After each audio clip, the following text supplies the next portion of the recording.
This is not my regular sort of talk. It's not about medical education. It's not about simulation. It's not quite about emergency medicine. It's personal. It's about being vulnerable. It's about being different and not quite fitting in. I never really knew I wasn't normal, or at least so I was told, until I started taking the school bus. You see, I was born into a blue-collared Greek immigrant family. We lived in Queens, New York. My parents, well, my father, who ironically worked as a school bus driver, and my mother, a hairstylist, did the best they could to ensure that I had a happy childhood and a sound education. And that meant that I had to get on a school bus to get to a Greek American day school. You may see a yellow school bus. I don't quite see that. I see a yellow metallic container that suffocated me for 47 minutes, twice a day, once beginning at 8:35 in the morning, and then at 3:30 p.m. in the afternoon. To this day, I still see a place where boys in upper classes were able to test their developing might, their strength, their muscles. Fortunately for them, my uniform well concealed these bruises. You could say that I was different. You could say that I didn't quite fit the picture of other boys in my class. Most of my friends were girls and still are. You could say that I stood out and that I was an easy target. And I'm not alone here. Close to 70% of Americans report being bullied. More than 80% of these incidents receive no intervention. And it's for that very reason that it's common for bullying to be ignored and not spoken about. We talk about bullying as if it's so unique, when in actuality, it's replete all around us. Even the animals we find so cute and adorable have been repeatedly observed to bully other members, weaker members of their respective groups. Bullying is not just being rude. Bullying is not just about being mean. Bullying is the repeated, intentional use of harm or strength to intimidate those who are weaker, weak, wimp. And that's exactly who I was, what I was. To this day, I still try to reconcile what was it that made me so noticeably different from my peers. Was it the cartoons that I loved to watch and talk about, right? Jem and the Misfits, yes. One would argue that the toys that I chose to play with didn't quite fit the norm for boys in my classes. Or maybe it was my voice. I was oftentimes told that my voice was different, that it was too high-pitched. No, actually, that's not what they said. They said that it was queer. They said that it was faggy. To further complicate matters, the protagonists that I often chose to play on the playground were not typical for other kids of my gender. I mean, seriously, who would not want to pilot a jet that was invisible, wield a fierce golden lasso, and have superhuman bionic strengths? To this day, I can still see myself playing the part of Jamie Summers. Unfortunately, however, I was oftentimes reminded of my non-bionic strength. So I stood out. I stood out a lot. And my phenotype really didn't help things here. The most frustrating thing is that I had no idea back then who I was, what I was, or who I would grow up to be. I just was hated for it. And the hate was verbal, the hate was mental, the hate was physical. Years of this overshadowed what were supposed to be some pretty happy years in a kid's formative life. So most of you are probably asking yourselves, why didn't I speak up? Why didn't I say anything? Why didn't I tell my parents, right?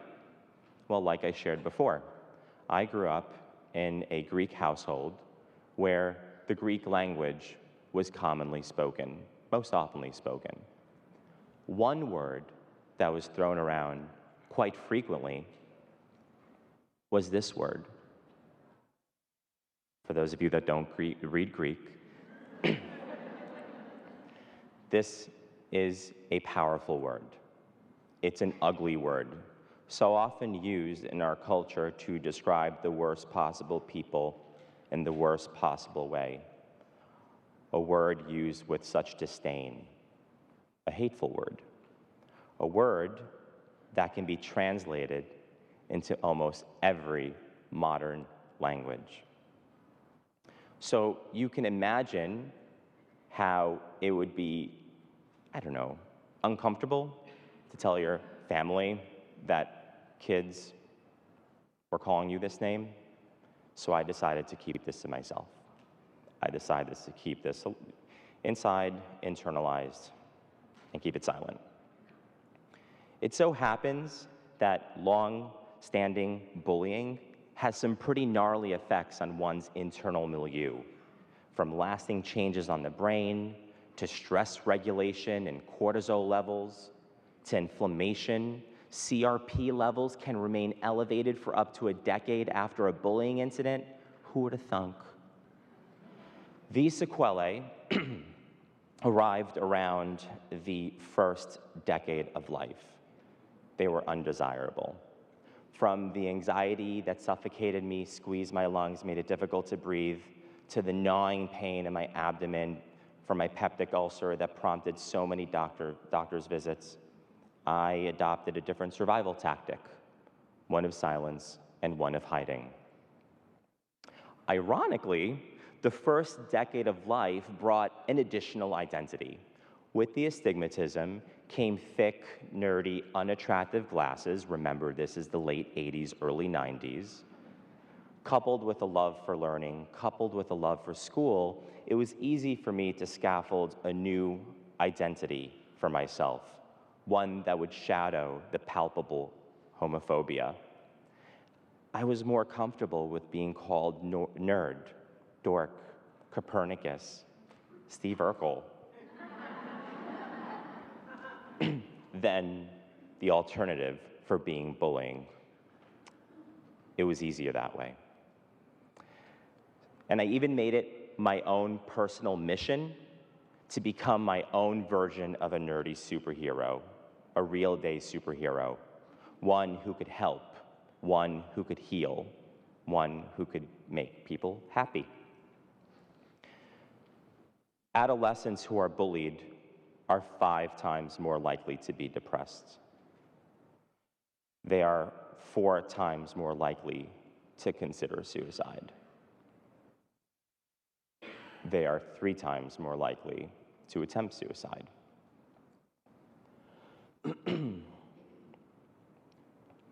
Days became months, months became years, and with time, I grew, and I became really good at avoiding bullies.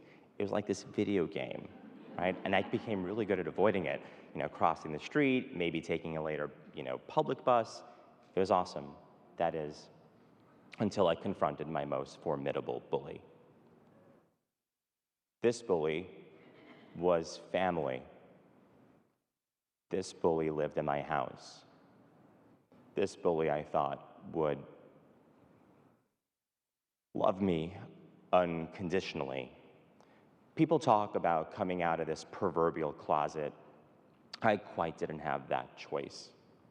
The great thing was that I had a ton of experience in facing bullies, right? The bad thing was that I didn't have enough experience to face this bully.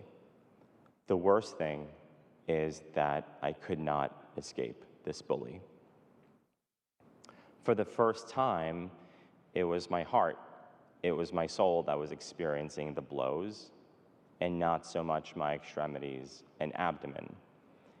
You see, when I came out, or rather pulled out of this proverbial closet, it became the only thing that identified me and my family. Nothing else counted. Not the awards, not the accolades, not the achievements. Nothing counted. Everything was discredited. It was as if it never happened. My sexual orientation became the only metric for which my very existence was benchmarked. It even threw a bit of a wrench into my career aspirations. What was it that they said? Right. The last thing the world needed was a fag doctor. And that, my friends, is where I hit my biggest wall. I shared with you some statistics, but let's look at what those stats look like for LGBT youth. We are 3 times more likely to consider suicide. We are 5 times more likely to consider suicide, to attempt suicide, and we are 8 times more likely to attempt suicide when coming from families who reject us. This was around the time where discussions were started to have me see someone, a doctor, a physician, somebody who could cure me. There was even talks about sending me somewhere to a camp where things could ultimately be fixed. But fortunately, it was doctors' offices where we started. I was probably around the age of 16, and we had to make sure that the provider I saw was not part of our network, so as to not allow our insurance carrier to find out about the diagnosis. The office was cold. The couch was made of this fake leather material and is way too firm, way too uncomfortable. I could still see the sweat stains my palms had left trying to wipe them off. My throat was dry. I really could use some water. The walls were painted in this pale green hue that only made my stomach ulcer hurt even more. And then she walked in. She smiled. She introduced herself. She extended her hand. And then she turned to my parents and excused them from the room. She said that she wanted to speak to her patient alone. Now, the dialogue, I don't really remember. It's as if trying to relive a foggy dream, but I do remember how it concluded. And specifically, I do remember 3 words that she shared with me that no one had ever told me before. You are normal.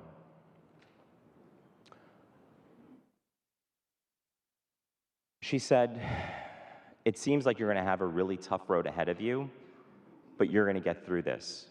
My patients have gotten through this. And then she did something super peculiar. She gave me a book. Normally, she said, I give this book to parents to handle their problem children. You're going to have to read this book. You're going to have to study this book. You're going to have to treat this book like school. Learn these techniques. We will discuss these techniques. You will get through this. So naturally, the doctor-patient relationship continued, and what was originally conceived to be a strategy to cure me of my diagnosis ultimately became a place of salvation, a place where I could build my strength, build my courage, and face the road ahead. She was right. The road ahead was tough. There were times where I'd even thought I hit rock bottom, but there was always a light at the end of that tunnel. There were other individuals along the way who helped me, who helped transform my views, my perceptions, what I had learned, transform my experiences to see the world differently. These individuals helped build my resilience, my ability to roll with the punches, to stand back up, to not give up, and not consider some of the alternatives that I had tried before. And while I had a passion for medicine all along, something else was brewing internally. A passion to really understand the ability of fostering these transformative relationships in others as a means to help them, as a means to see the light at the end of their tunnel. It wasn't until after residency, when I went back to graduate school to study education, that I got to really understand what transformative learning and what transformative leadership really mean. They imply one's capacity for change by embracing their viewpoints, their beliefs, their attitudes that they've never questioned before. You see, as kids, the way we learn is formative. Like sponges, we take in information that's given to us from family, from parents, from religion, from community. This information becomes part of us. We don't critically appraise it, but it becomes part of our identity. It's in adulthood where learning becomes transformative. As adults, we have the power for reflection, to try things out for ourselves, to unlearn things that may have been wrong or maybe a little different, to be the judge of what's fake news and what's real news, to unlearn that it's okay to be hated because you're different, to unlearn that it's okay to be oppressed because you don't represent the status quo. It's to no wonder why I gravitated towards professional and faculty development as a career niche, where in this role, what I do is mentor faculty, help get them think about their career paths, eliminate constructs obstructing their career paths, and even accelerate them. So, in my lessons in grappling hatred from those near and not so near, I'd like to share with you 3 actionable items. First, find your voice and speak up. Don't give people the power to silence your voice, to propel hatred, to instill fear, to push people at the very limits of their existence. Second, recognize your influence. All of you are influencers, and you'll never know when you're imparting that influence. Whether it's with a single patient in the ED or the student in the classroom for a brief conversation, chances are, well, hopefully chances not are, but it is likely that individuals will be at the end of their road. Use your influence to help them. Use your influence to transform them. And lastly, be a transformative leader. Leverage your power as healers, as educators, and leaders to speak for those who do not have a voice, for those who are oppressed. Tap into your leadership transformative potential.